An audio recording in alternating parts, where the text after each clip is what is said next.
Hola, hola a todos, a todas, bienvenidos, bienvenidas a nuestro nuevo episodio del podcast Vivir lo que es. Hoy día tengo que transparentar que estoy extasiada, estoy muy nerviosa incluso, estoy en mi momento de fanatismo, porque hoy día tenemos una invitada que nos complace mucho, que haya accedido a nuestra invitación, que haya aceptado estar hoy día queriendo compartir sus conocimientos con nosotras y con ustedes. Pero primero quiero chequear si mi compañera Geraldine está en la misma parada que yo, así de emocionada y contenta hoy día. ¿Cómo está ahí? Igual o más. Yo soy más nerviosilla que tú, así que puede que más. Eh, de hecho, ya le hicimos como un mini disclaimer a la invitada de que probablemente vamos a usar hasta más chilenismos, porque cuando nos emocionamos nos ponemos a hablar más con modismo chileno. Estamos haciendo un spoiler de que ella es extranjera. Y es que nos gusta harto el contenido que ella comparte, nos gusta mucho la visión que tiene de la salud de la nutrición y de todos estos temas que abordamos harto en el podcast. Encontramos que ha sido un aporte gigante para el nuevo paradigma que se ha llegado a instalar a Latinoamérica en los últimos años. Entonces, yo se la recomiendo a mis pacientes. Igual. Yo siempre reposteo sus cosas, entonces claramente estamos súper emocionadas y contentas de tenerla hoy día. Sí, por favor, vamos a dar paso ya para revelar entonces quién es. Así que bienvenida, Paola Sabogal, un placer tenerte, muchas gracias por la invitación. Más que bienvenida, no solo como decíamos aquí al podcast a conversar el tema de hoy, sino que también a la audiencia que ya nos sigue desde un tiempo y que a lo mejor todavía no han oído de ti. Yo creo que es raro que no hayan oído de ti, pero queremos darte paso, por favor, a que te presentes, nos digas tus redes sociales a las cuales pueden acceder, a qué te dedicas. Por favor, preséntate nada más. Ay, muchísimas gracias a ambas. De verdad que me emociona mucho poder compartir estos espacios con colegas, con profesionales de salud, con personas que estén interesadas en estos temas. Como lo decía Fernanda, pues bueno, yo tengo una cuenta en redes que es @lanutrizabogal, así lo encuentran en todas las redes. Y, y me dedico un poquito como a divulgar algunas reflexiones y algunos contenidos de mi tesis. Yo soy nutricionista y ahorita estoy haciendo un doctorado en psicología. Entonces, parte de las reflexiones que empiezo a hacer alrededor de la academia, de lo que estoy estudiando, de lo que leo, me gusta compartirlas en redes para que también hagamos una conversación desde allí. Súper agradecida de estar aquí con ustedes, de verdad qué admiración poder compartir con colegas, con personas que estén en Chile y en otros países para dar un poco más de tracción a este discurso en Latinoamérica. Súper, excelente, gracias, Pau. Y una consulta que a lo mejor nuestra audiencia puede tener. ¿Tú estás atendiendo? ¿Tienes estas sesiones uno a uno? ¿Cómo funciona en tu día a día como tu trabajo? Sí, yo atiendo acompañamientos, también hago consulta acá en Bogotá, en Colombia, que es donde estoy radicada, y también soy de acá de Colombia, y usualmente eso es gran parte del trabajo que hago. También saco a veces algunos cursos, talleres, círculos de mujeres, pero el grueso de mi día a día va un poco en las sesiones uno a uno. Perfecto, súper bien, bien, súper. Súper. Entonces hoy día queremos hablar con Paola, ¿cierto? Respecto a algo que tiene que ver con su área, ¿no? El tema nutricional, el tema de la relación con el cuerpo también. Y el tema que nos convocó, que también nos inspiramos en base a las publicaciones que tú haces en Instagram, tuvo que ver con esto de yo te estoy diciendo esto por el amor que te tengo, por lo que me preocupo por ti, que quiero que veas, ¿no? Que cómo estás, no sé, cómo estás luciendo, cómo estás comiendo, cómo estás alimentándote, qué lecciones alimentarias estás teniendo. Entonces, encontramos que eres muy idónea para conversarlo de hoy día y por eso entonces vamos a conversar hoy en torno a cómo esto se puede vivenciar día a día, pero también hasta qué consecuencias podría tener esto, no solo en nuestra salud física, sino que también en nuestra salud mental. Ujú. Total, súper interesante. De hecho, esta es una idea que está muy difundida hoy en día cuando te pones un poco en contraposición a los movimientos de body neutrality, de salud en todas las tallas y demás, incluso de los activismos gordos. Está como esta idea de es que es por salud, ¿no? Es Claro. como la primera bandera que sacas. Y es una bandera además súper moral, porque cuando yo le digo al otro que lo que estoy haciendo es por salud, pues me ubica un poco en esta posición de salvador y tú en esta indefensión en que yo vengo y te cuido, Entonces hay muchos niveles de subordinación que aparecen allí, ¿no? Como de este niño que no sabe cuidarse y yo muy Claro, paternal. También aparece este yo sé cómo hacerlo y tú no, y además esta dimensión moral, ¿no? Como de tú lo haces mal y yo soy correcto y sé cómo hacerlo bien. Entonces hay muchos niveles de subordinación que de hecho se comparten en la práctica nutricional. Y viene mucho de la idea, hay una activista brasilera que se llama Malú Jiménez, que es súper buena y que también la admiro muchísimo, y los invito también y las invito a seguirla. Malú Jiménez dice, muchos de los comportamientos gordofóbicos están disfrazados de amor, cuidado y salud. mm, Y creo que eso expande muchísimo la idea de dónde viene la gordofobia y cómo se ejerce en el día a día, sobre todo para los profesionales de salud, porque nos sitúa en un lugar en que no es necesario que tú seas una mala persona, no es necesario que tú tengas una mala intención con la otra persona para que ejerzas comportamientos gordofóbicos. Entonces creo claro. que desde allí es como pensarnos que nuestra práctica pone también estos lugares de yo te cuido por tu salud, y la salud a veces se convierte un poco en esta justificación y en esta excusa que tal vez detrás de eso tiene otras formas de discriminación y otras formas de violencia que están pensadas en que el otro no debería existir en el cuerpo que Mm, tiene, ¿no?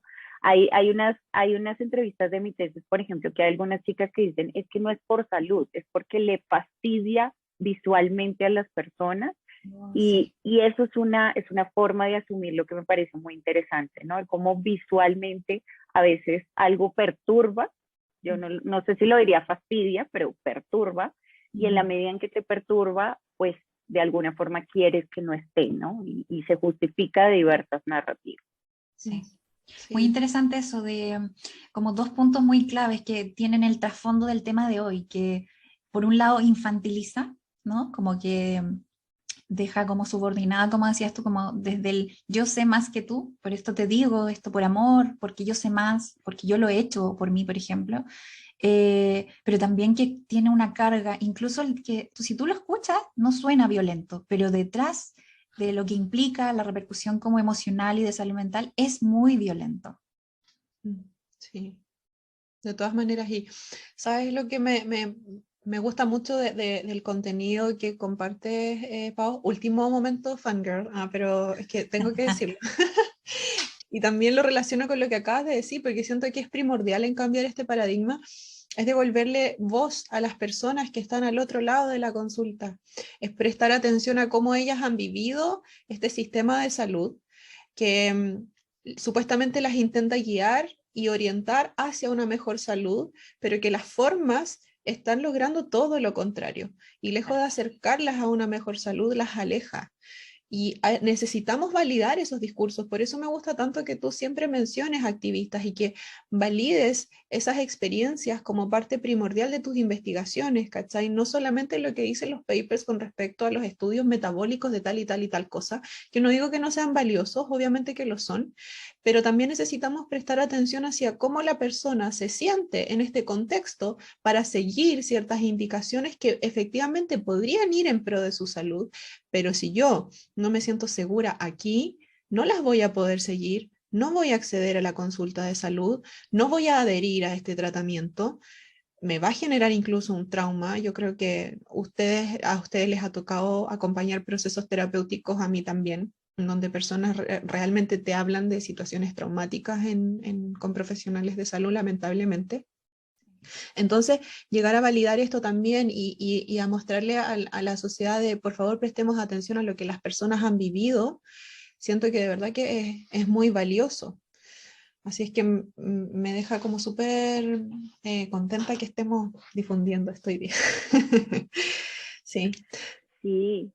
Y mira que es muy bonito porque tengo una amiga que es activista, que ella se llama Silvia Quintero, es activista gorda, y ella decía, ella empezó a hacer como toda la investigación de cómo nacen los movimientos de salud en todas las tallas, y algo de lo que traía un poco la conversación es que surgen de activistas, o sea, como esto la medicina no se lo habría pensado, la nutrición no se lo habría pensado, si no fuera porque los activistas ponen esto en la conversación. Y yo creo que es importante como reivindicar que siempre estamos hablando de preocupaciones que vienen de esa experiencia, ¿no? Sí, de alzar la voz, claro. de todas maneras. Y qué Y importante también que sientan el respaldo de profesionales, porque quizás muchas veces las personas se sienten solas desde sus veredas, manifestando esta lucha, pero cuando hay profesionales que en realidad les empieza a hacer ruido esto y empiezan a validar esta lucha también, empiezan a ser partidarios y a ponerse en la misma vereda, me imagino que les genera una sensación de respaldo y de alivio súper potente, y eso es muy bonito. sí.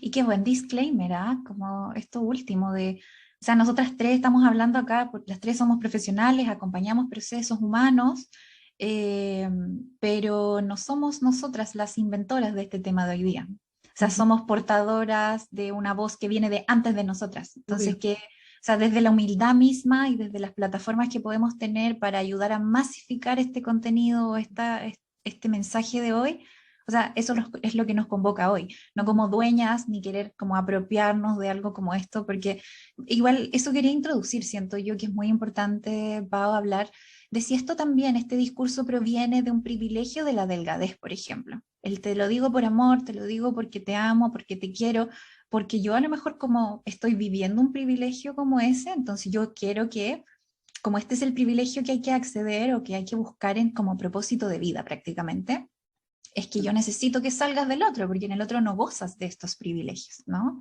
¿Qué dirías tú, Paola, al respecto? Creo que sí tiene muchísimo que ver, porque en últimas, digamos que la forma en que definen la gordofobia algunas activistas, aquí me acuerdo muchísimo de la definición que tiene Magda Piñeiro, que es una activista, ella es uruguaya pero vive en Canarias, y ella dice, la gordofobia es la discriminación a la que nos vemos sometidas las personas gordas por el hecho de serlo. Y por supuesto la cito en como muy desde su propia vivencia, porque yo no soy una persona gorda y no habito un cuerpo gordo. Y ella lo pone como un lugar de discriminación, que cada vez que hay una discriminación, pues tenemos un otro que está privilegiado desde ese lugar, ¿no? Y ese otro es alguien que es delgado y que además socialmente hemos asociado la delgadez con muchas cosas. Ahorita hablábamos de algunas, ¿no? El que sabe más, el que además es más adulto, pero el que además moralmente está en lo correcto. Y esa idea del privilegio de la delgadez nos pone mucho en que nosotros sabemos cómo tener un cuerpo correcto, pese a que jamás nos cuestionamos que esto es tal vez genético, que es algo que se nos da en la vida de muchas maneras, que no tenemos que esforzarnos para tenerlo. Y pensamos que otra persona debería esforzarse para conseguir algo que nosotros tenemos como un derecho dado.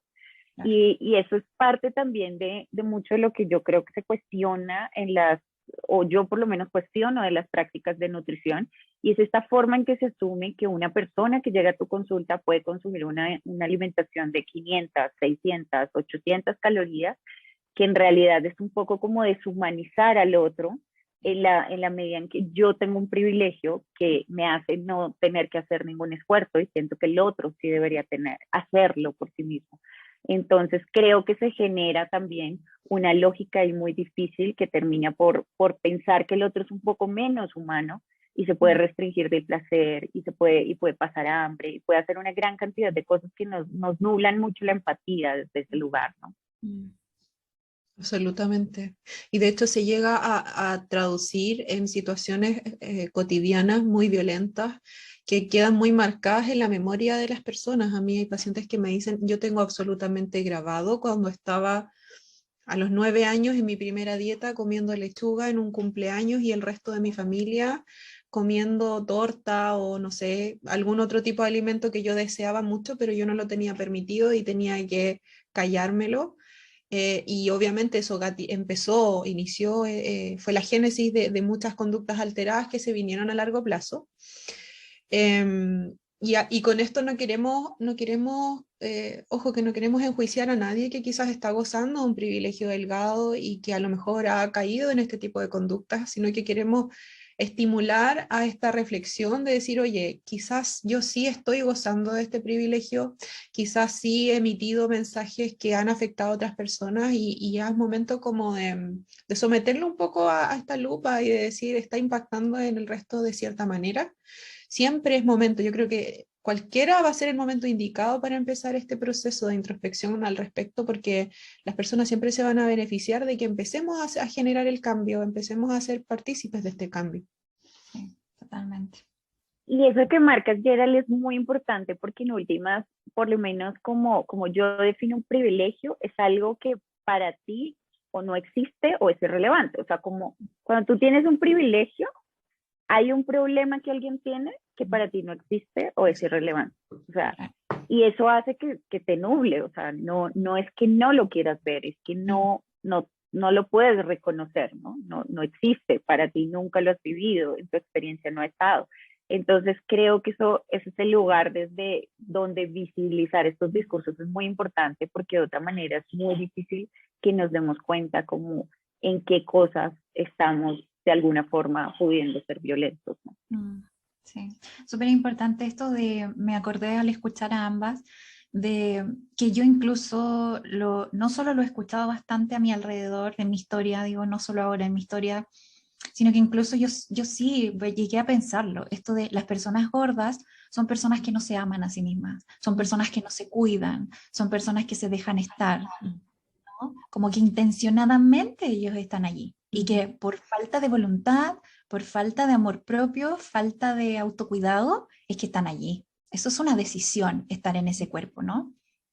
Y me acordé de esto donde tú decías lo que es el privilegio de la delgadez. Hay mucha gente que no hace mucho de actos de autocuidado típicos, ¿no?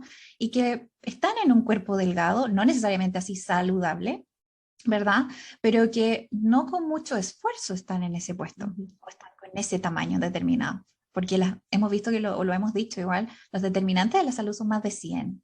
Entonces no podríamos decir que es solo calorías que entraron y que salieron y que te dejaron en el cuerpo, el tamaño que tienes del cuerpo. Entonces, como para unir ambas cosas, entre el privilegio y la vivencia de gordofobia, como ambas cosas son tan fuerzas opuestas, pero al mismo tiempo conviven, combaten y cohabitan en nuestros espacios interiores y también a nivel sociales y culturales. Siento que hasta se retroalimentan entre las dos. Y por eso están ambas vivas o tan vivas todavía aún en nuestro día a día. Sí, absolutamente. Y escuchando esto que mencionas tú, Feña, siento que la gordofobia finalmente se alimenta del privilegio de delgadez, lamentablemente están bien vinculadas entre sí. Pero también hay varias concepciones un poco difusas o incluso erróneas cuando las personas escuchan la palabra gordofobia. De hecho, a mí me pasa mucho que yo sigo activistas y les llegan comentarios de, ay, ¿cómo voy a ser gordofóbico? Ahora no se puede decir nada, qué delicada eres, si yo te lo digo por salud, solamente te estoy diciendo que te cuides y por decirte esto soy gordofóbica. Si yo fuera gordofóbica te diría otras cosas, pero solo te he dicho que vayas al médico, etcétera. Entonces, me da la impresión de que socialmente se cree que la gordofobia es como usar un discurso de odio muy literal, cuando la verdad es que puede ser algo muy amplio, lleno de sutilezas. Entonces, aprovechemos que tenemos a la Paola acá para que nos cuente o ella nos describa con sus propias palabras a qué se refiere el término gordofobia. Sí, pues creo que ahí la gordofobia la definen las activistas gordas, o sea, la gente que la ha experimentado, creo que es realmente quien puede definirla y a mí siempre me resuenan mucho estas dos definiciones, la de Magda Piñeiro de es una discriminación que vivimos las personas gordas por el hecho de serlo, y ella habla mucho dentro también de su definición de cómo esto se vuelve un objeto de violación de derechos, ¿no? Porque a veces de alguna forma creo que la gente cuando recién escucha el tema de gordofobia lo ve como muy desde el bullying, ¿no? Como de, es que te molesto por tu cuerpo, es que la gente se siente mal y avergonzada y de pronto se pueden sentir tristes, pero realmente ahí hay unas violaciones de derechos que es importante empezar a reconocer, ¿no? Es una discriminación bien compleja que lo que hace es que las personas tengan vulneraciones en su espacio social. Y Malu Jiménez le pone este ingrediente que a mí me parece tan transformador justamente para lo que decías ahorita, Gerald, y es el hecho de que muchos de los comportamientos gordofóbicos estén disfrazados del amor, del cuidado y de la salud. Porque también allí nos lanza mucho, yo creo que la tarea, tal vez, a los profesionales de salud, de pensarnos cómo estamos actuando desde allí. En general, los profesionales de salud queremos o tenemos alguna vocación de queremos ayudar a la gente, queremos hacer transformaciones en su vida. Entonces creo que también es importante desde ese cuestionamiento que ella nos lanza es tal vez desde ese amor, desde ese cuidado y desde esa intención de salud, también estamos ejerciendo gordofobia. Yo te lo diría por lo menos desde la práctica nutricional, que es un poco lo que más he estudiado. Desde la práctica nutricional, muchos de los comportamientos gordofóbicos pasan por estas invalidaciones que hacemos de la otra persona, en estas narrativas que nos hablaba Fernanda de tal vez es una persona descuidada, que no sabe cuidar de sí misma, que pasa por este lugar de hacer al otro chiquito, incorrecto y que no sabe. Y creo que ese es un lugar importante de la gordofobia, ¿no? Esa relación primera que se teje en pensar que el otro no sabe manejar su cuerpo y que nosotros podemos saber más de su cuerpo que el otro, ¿no? Y creo que en la nutrición, por ejemplo, hay algo que a mí me resuena mucho también con una definición que tiene Magda Piñeiro del cuerpo de tránsito, ¿no? Ella dice que cuando tú habitas un cuerpo gordo, siempre es un cuerpo de tránsito que tiene que estar como en este lugar de gerundio hacia la delgadez. Y creo que la nutrición lo ve un poco desde allí, ¿no? La forma en que asumimos un cuerpo gordo es un cuerpo que tiene que cambiar, o sea, no es una existencia como tal, no puede existir en el lugar que habita hoy en presente, sino es un cuerpo que vemos como algo que tiene que cambiar. Y eso me parece que genera además unos ruidos y unas implicaciones fuertes en la identidad y en la forma en que las personas se ven a sí mismas, en la medida en que, y lo he visto con muchas consultantes en sesión, es como que este cuerpo nunca se habita y siempre hay una idealización del cuerpo que debería ser. Entonces es como si hubiera un desfase en la identidad que puedes habitar desde el cuerpo, ¿no? Y eso me parece muy potente porque siento que es un lugar en que casi que se imposibilita vivir en realidad. Y de allí cuando te vas a los espacios sociales, que no cabes en una silla, que no estás, que el transporte público no tiene un tamaño para ti, que no puedes acceder a servicios de salud de una manera plena porque a veces no cabes en las máquinas tipo resonancia magnética, cosas así, también es como que siempre se está reproduciendo esa forma de inexistencia, ¿no? Entonces, creo que por ahí hay unos lugares interesantes, aunque pienso que vale la pena como la definición de gordofobia, sí me parece que viene muy desde las activistas y creo que nosotros nos podemos pensar en esa definición de qué comportamientos gordofóbicos tenemos nosotros en nuestra práctica y creo que pasa mucho por esos lugares, ¿no? Por la invalidación y por ese asumo que el otro no debe estar en este cuerpo y desde allí hago muchas cosas porque además siento que sé más sobre su cuerpo que él mismo que lo ha habitado toda la vida, ¿no? Sí. Yo me gustaría añadir varias cosas que yo he visto también en la práctica de cómo se vive esto. También me he escuchado de pacientes o de mi alrededor que le han dicho, mira, intenta esta dieta que a mí me funcionó, me hizo perder todos estos kilos, por ejemplo, ¿no? O desde profesionales o cercanos de esa persona que está en un cuerpo gordo, un cuerpo grande, no le creen que no come en el día. Es como, tú me estás mintiendo, si tú estás comiendo dulce, estás comiendo escondida, como que me pasó, cuando estuve en ciertos lugares trabajando, me pasó que se burlaban, ¿no? Decían, estas personas están mintiendo, están comiendo todo el día, por ejemplo, ¿no? Entonces, como esto como decías tú también, Paula, de que estas personas no están viviendo, o incluso esto de no creerles que las personas de cuerpos grandes viven felices o que realmente viven aceptando su cuerpo, como que invalidaran, como me están mintiendo, quieren puro vender esto de que realmente son felices o que están con una pareja de un tamaño a lo mejor más pequeño de cuerpo que el de ellas, y es imposible que esa persona sea feliz al lado de esa pareja, por ejemplo. Es imposible alcanzar como una felicidad, un sentido de realización, de orgullo, estando en un cuerpo con ese tamaño. Sí, de todas maneras. Yo me quedo con dos cosas escuchando a Paola. Me impactó mucho el concepto cuerpo de tránsito. Siento que es algo que a mí me rondaba la cabeza hace rato, pero no había logrado como concretarlo en un término en particular.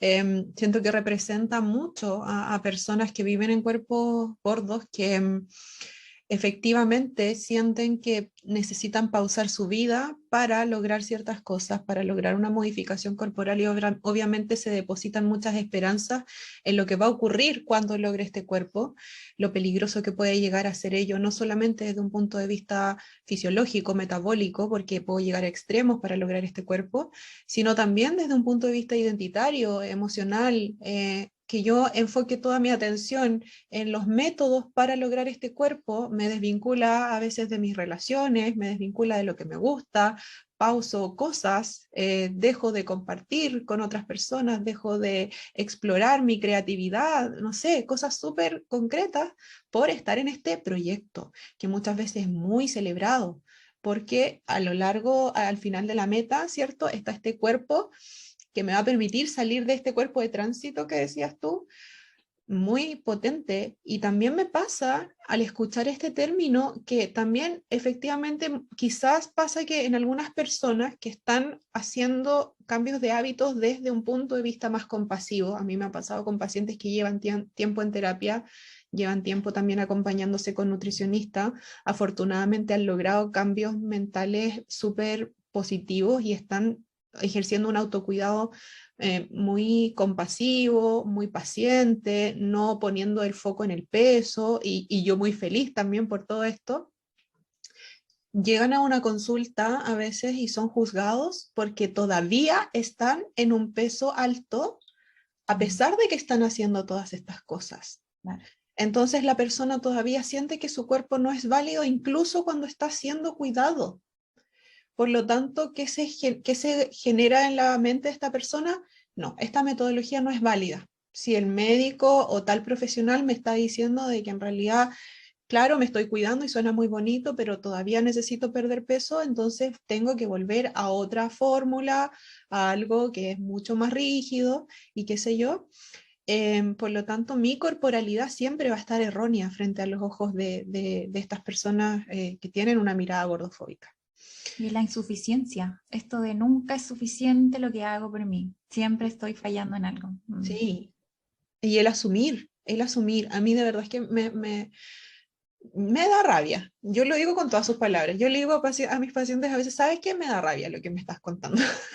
Yo sé, voy a hacer un segundo de mini catarsis. Sé que soy tu terapeuta, pero creo que es imposible que veas que yo como ser humano en este momento estoy sintiendo rabia por lo que tú estás viviendo, porque me pasa que a veces mis pacientes me cuentan que van a un profesional por otro motivo no relacionado con su peso, por una dolencia X, que yo creo que a ustedes también les pasa.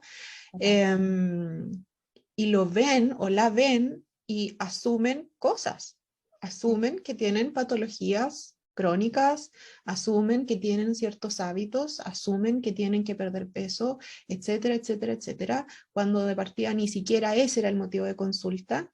El asumir es tan violento. Yo siempre les pongo ejemplos de qué pasaría si asumieran cosas de tu vida en otro plano. Si yo llegara, por ejemplo, no sé, al ginecólogo y asumieran de mí, no sé, un cierto estilo de vida en mi vida sexual, yo me sentiría súper violentada y quizás hasta le pondría un reclamo en la clínica al ginecólogo porque me hizo ese tipo de comentarios.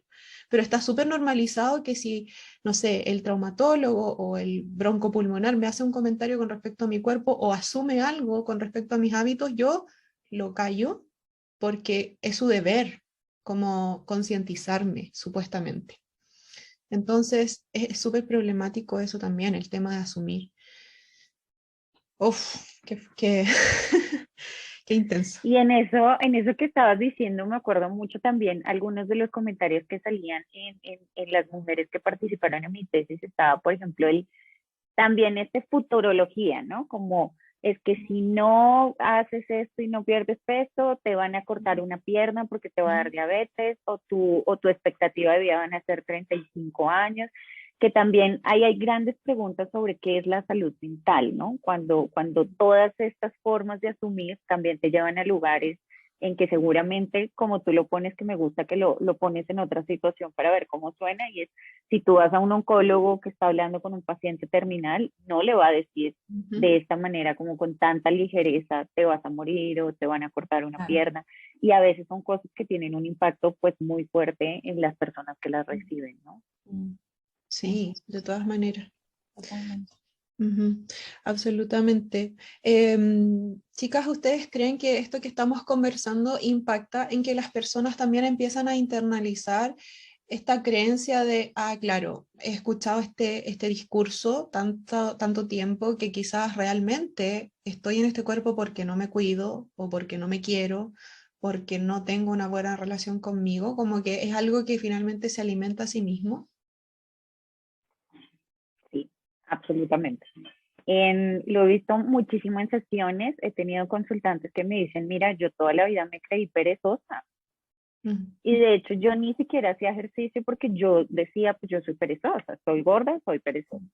Y a veces es muy limitante en muchas cosas, pero sí lo he visto muchísimo, sobre todo en consultantes mujeres, que sí hay una internalización tanto del discurso de si eres perezoso, si eres descuidado o demás, como un poco este discurso también de las patologías, ¿no? Como de qué te produce el sobrepeso. Entonces apenas si empiezan a subir de peso también, muchas de ellas dicen, no, yo antes pensaba que me dolían las rodillas cuando subía de peso, pero ahora me di cuenta que era por la carga de ejercicio que tenía. O sea, como que también hay una internalización de los discursos de qué te puede pasar y creo que es muy importante en la forma en que las personas se sumen a sí mismas. ¿Sí? Sí, yo igual comparto y siento que hay una cosa aquí que se retroalimenta. Es decir, me imagino que tú, Pau, igual que con la Yera lo hemos hablado bastante, las personas que llegan con nosotras a trabajar respecto a su alimentación y su cuerpo, nos damos cuenta que tienen mucho en común esto de que se tratan muy mal a sí mismas. Tienen un crítico interior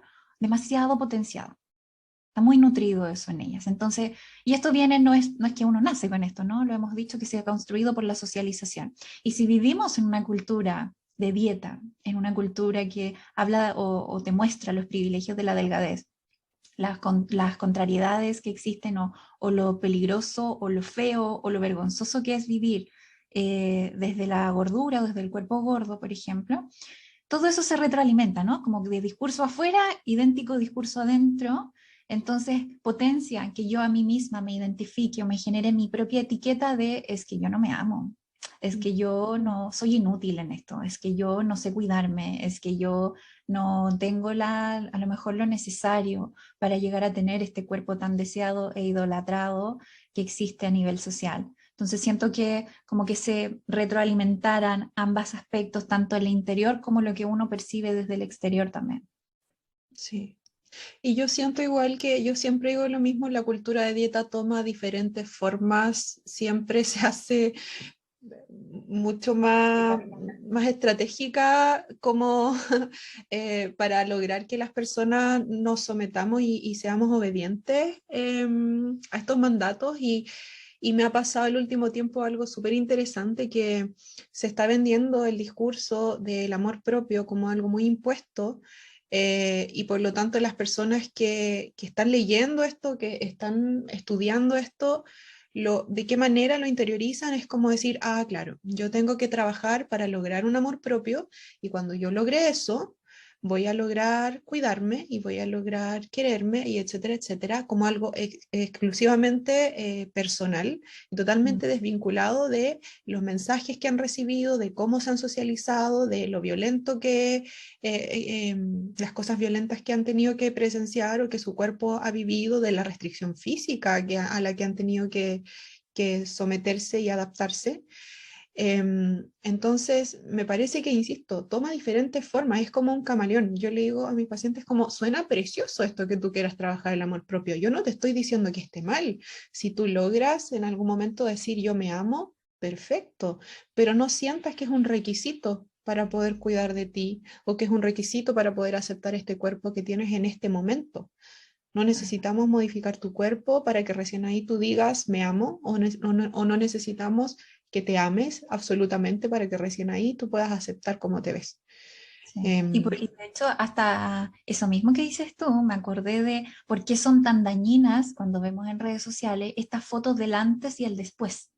Esto de, o yo antes en este cuerpo, que incluso puede que haya una diferencia muy grande, incluso entre un antes y un después en el tamaño corporal, como a veces puede que no, pero siempre hay alusión cuando estamos en el después, el como, ahora yo me amo, ahora yo me cuido, ahora yo sí hago todas estas cosas por mí, porque antes carecía de autoestima o carecía de, digamos, como de amor propio, pero ahora eso ya no. Y por eso pareciera que mi cuerpo cambió también, ¿no? Entonces, como que mostraran esto que dices tú, que pareciera que el condimento o el ingrediente base de la receta, de la fórmula que la cultura de la dieta hoy día está tratando de mostrar también, es como, haz esto porque te tienes que amar. O sea, ¿qué estás haciendo en tu vida si no te amas? ¿No? Y eso es violento, porque si yo nunca me he amado en mi vida, nadie me ha enseñado qué es lo que significa o el cómo se alcanza el amarme a mí, es violento que me pidan amarme todos los días incluso. Entonces es como, hablándolo desde este discurso, yo no me cuido, yo no, al final cuando lo logras es un camino que nunca llegas a la meta. Sí, sí, de todas maneras. Em, Paula, ¿querías decir algo?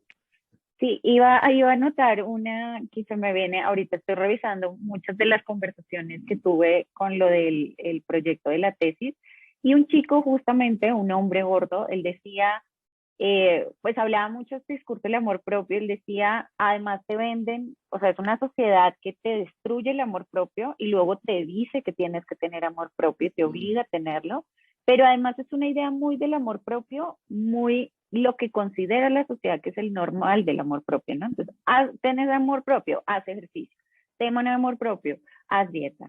Entonces, como que vuelve un poco esto que decía Gerald de, al final es cultura de dieta, vestida de amor propio de alguna manera. Sí, absolutamente. Y lo moral que llega a ser, o sea, le depositamos una carga moral a la salud, le depositamos una carga moral ahora al amor propio, le depositamos una carga moral a la apariencia. Finalmente todo está teñido de esto, los discursos están tiñéndose de hacer que la persona se sienta mal bajo las decisiones que toma. Entonces, la pregunta es, ¿cómo podemos eh, sacar un poco esta moralidad del discurso? ¿Cómo podemos empezar a relacionarnos con personas que necesitan empezar a tener una mejor relación con sus cuerpos, pero sin esta carga moral? No sé qué dirían ustedes. Yo pensaría que es la pregunta más difícil que hay hoy en día, pero creo que hay dos lugares desde donde se puede empezar como a trabajar. La primera es entrar por asumir que la gordofobia es un sistema de opresión que es omnipresente y que todos somos gordofóbicos en distintos niveles. Todos somos gordofóbicos y todos tenemos que estar constantemente reevaluando nuestra gordofobia, así como tenemos que reevaluar nuestra transfobia, nuestro racismo, todo tipo de sistemas de opresión en realidad son omnipresentes. Entonces, como que situarnos desde ese lugar de no necesitamos ser malas personas, no necesitamos ser violentos para ser gordofóbicos y poder desde allí como situarnos en qué lugares, empezar a hacer como estas conversaciones con personas gordas, cómo se sienten, todo este tipo de cosas creo que nos ayuda un poco. Y con respecto a la moralidad, yo creo que pasa mucho por al final es cómo establecemos relaciones sociales, ¿no? A veces la moralidad está muy apegada al ego de yo soy buena, tú eres malo.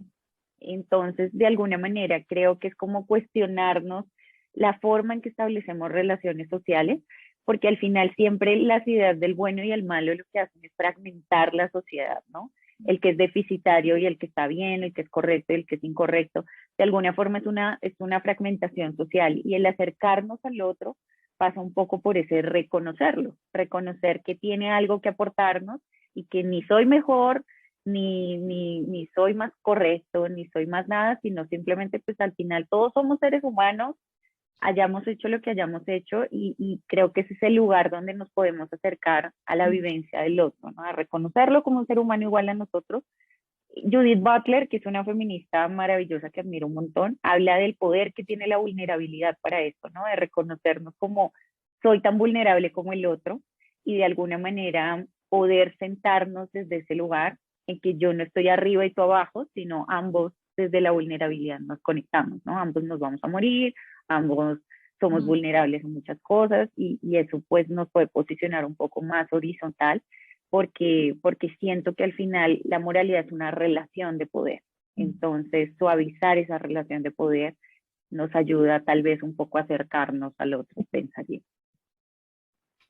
Sí, absolutamente. Yo creo que de ahí se desligan también quizás recomendaciones que podemos hacerle a las personas que nos están escuchando con respecto a qué podemos hacer si tenemos un ser querido, un amigo, una amiga, una pareja, quizás que no se está vinculando con su cuerpo de una manera muy saludable, que quizás no lo está pasando bien, no desde un punto de vista de que nosotros lo estamos juzgando, sino que quizás nos ha manifestado de, oye, no me llevo bien con mi cuerpo, me cuesta tener una alimentación pacífica, qué sé yo.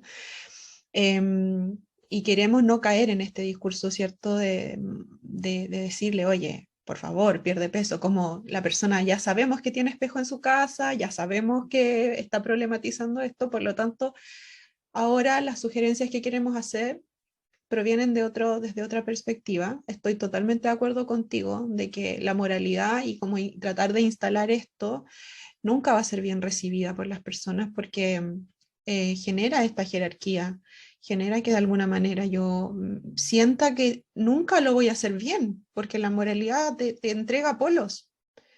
Y los polos de alguna manera te van a llevar en algún momento a hacer algunas cosas que están mal. Es como lo que pasa cuando clasificamos alimentos. Es imposible comer alimentos correctos todo el tiempo.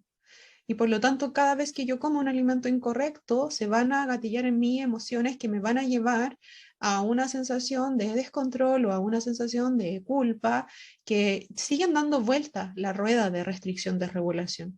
Por lo tanto, yo igual los insto a eso. Yo sé que la cultura de dieta nos ha enseñado de, oye, mientras más culpa y vergüenza sientas, por cómo se ve tu cuerpo, por la forma en la que te alimentas, más propensa estás a portarte bien y a corregir lo que haces mal, pero ese mecanismo no sirve, nunca ha servido, no va a seguir sirviendo a futuro, obviamente la evidencia dice que no ha servido. Por lo tanto, los insto a que si vamos a acompañar a alguien en este proceso, tratemos de debilitar esa mentalidad que probablemente la persona ya siente. Si mi mamá, mi hermana está tratando de hacer, por ejemplo, cambios en su alimentación o en la forma en la que se relaciona con su cuerpo, no puntualizar eso de ese discurso de, oh, y no era que, a mí me pasa mucho que a veces mis pacientes me dicen que están intentando llevar a cabo una alimentación variada y de repente dentro de esa alimentación necesitan permitirse comer galletas y su mamá o su hermana o quien sea le dice, oye, pero ya, yo te voy a ayudar a que te mantengas en esta alimentación más sana y la ven comiendo galletas y le dicen, oye, ¿no era que tú estabas en el régimen de alimentación sano pensando que la ayudan? Eso obviamente no ayuda, todo lo contrario, la mantiene en la lógica de polaridad. Por lo tanto, ese tipo de discursos, por favor, a quienes nos están escuchando, hoy día tratamos de transmitirles de que en realidad no son de ayuda. Si quieren estar disponibles de una manera más asertiva para quienes necesitan como hacer las paces con el cuerpo, la culpa y la vergüenza nunca van a ser las mejores herramientas, creo yo. Yo ahí quería añadir algunas cosas como que sirvan como recomendación que se me ocurren. Dejar de ver el peso como una conducta y dejar de verlo en ese sentido como que el cuerpo que yo veo en ti me preocupa y como que lo pongo como que el tamaño que tienes es sinónimo de si estás saludable o no. Entonces, si yo te veo delgado, no te voy a decir nada. No te voy a decir por amor que te tengo, por lo preocupada que estoy, no te voy a decir nada, pero si te veo que está creciendo ese cuerpo o está grande, te lo voy a decir, no, dejar de ver al cuerpo como un signo, o perdón, como un síntoma o una señal de salud o falta de ella, y también de dejar de ver que el peso como que es una conducta.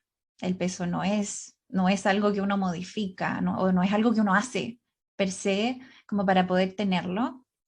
Por lo tanto, sí preguntarte a ti misma, si literal, genuinamente estás preocupada por esta persona, a la vez que estás fluctuando, cambiando su cuerpo o que se está vinculando de manera escondida y avergonzada con sus alimentos o castigadora con ellos, por ejemplo, la real pregunta antes de acercarte a esa persona es como, ok, me olvido del cuerpo por un segundo, ¿qué es lo que realmente me preocupa de ella?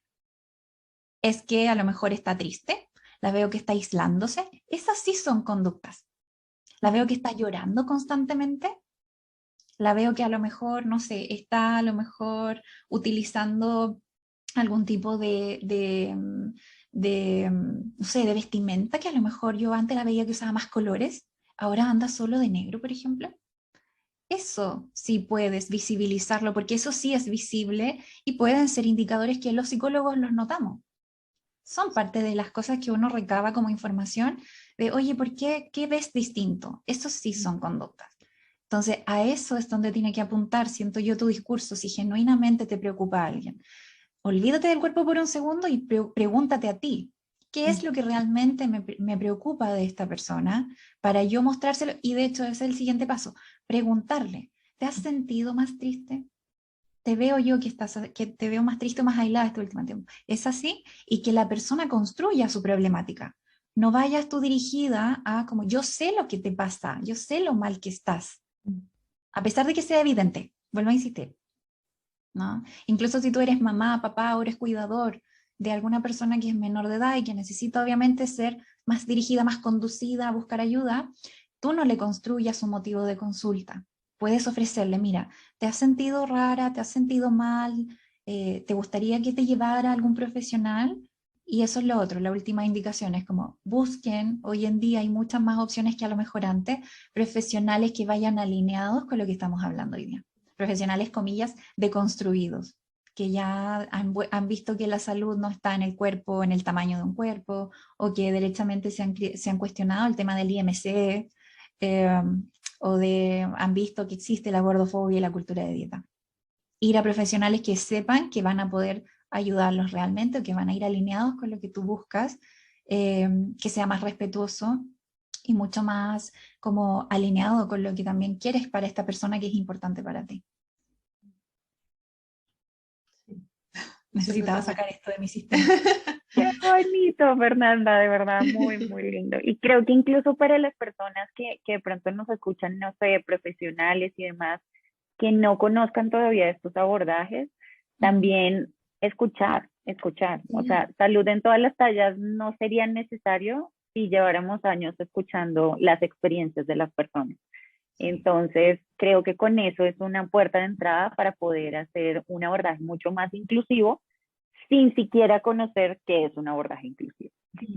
Total. Y de hecho existe un video en YouTube, está en inglés sí, pero existe un video en YouTube que grafica esto de la salud en todas las tallas de cómo si quisiéramos que los perritos, los poodle, esa raza en particular, sí, quisiéramos que todos los perritos tuvieran el mismo tamaño, el mismo peso, la misma capacidad, ¿cierto? Y pusiéramos a un pastor alemán, a un labrador, como a otras razas, quisiéramos que fueran del mismo tamaño y tuvieran las mismas capacidades físicas que un poodle, sería imposible. Entonces, llevémoslo eso, los animales, cómo eso mismo se traduce en lo que estamos haciendo con los humanos, de verdad que les va a volar la cabeza cuando lo vean, porque se logra ver con más claridad cuando lo llevamos a otro plano, o lo llevamos a algo, a una especie distinta a la humana, por ejemplo. Total. Sí, creo que se llama Poodle Science. Ajá. Sí, exactamente, ese mismo. Buenísimo. Poodle Science. Sí. Oye, qué nutritivo el capítulo de hoy día. De verdad que yo me voy con aprendizajes nuevos y muy ricos para mi construcción, deconstrucción y reconstrucción personal y profesional. Así que espero que a la audiencia también les haya pasado algo similar, que les haya gustado el capítulo de hoy día. Obviamente, muchas gracias a Paola de nuevo por tu tiempo, por compartirnos tus conocimientos, por la pega que estás haciendo, el trabajo en castellano, el trabajo que estás haciendo. La pega. En tus investigaciones y la difusión, obviamente, en redes sociales, que de verdad que llegas a mucha gente con eso y que es una forma muy amigable también de familiarizarse con estos conocimientos. Así es que vayan a seguirte. Te encuentran como La Nutrisabogal en Instagram, ¿verdad? Perfecto. Sí. Vayan a seguirla a Instagram. A nosotras también nos pueden encontrar en Instagram como Vivir lo que es podcast.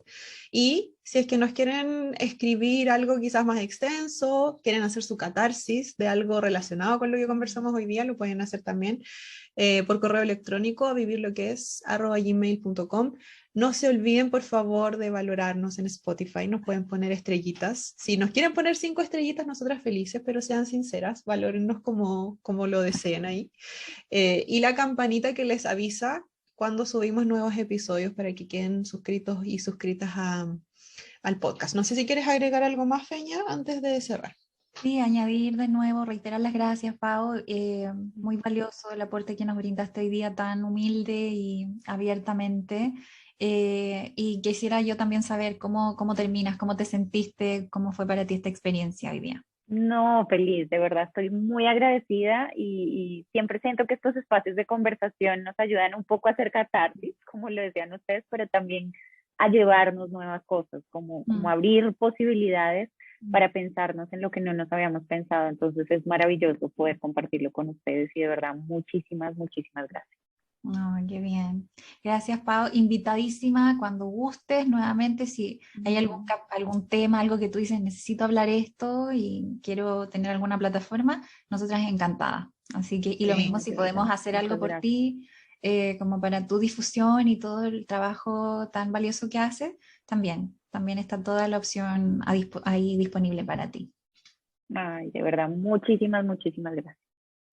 Bien, un abrazo a todas, a nuestra audiencia también, agradecidas de que hayan llegado hasta acá y de verdad con toda la humildad, con toda también la intención de no juicio a quienes nos hayan escuchado hoy día, si sienten que lo hicieron todo mal o no lo han hecho todo mal. El foco de hoy y de siempre del podcast nunca ha sido enjuiciar ni de culpabilizar a nadie, sino que solo con una intención de visibilizar y hacernos cuestionar y repensarnos siempre, repensar todos los espacios. Así que un abrazo, nos encontramos en el próximo capítulo y eso, un abrazo a todos y muchas gracias. Que estén muy bien, nos vemos, chau.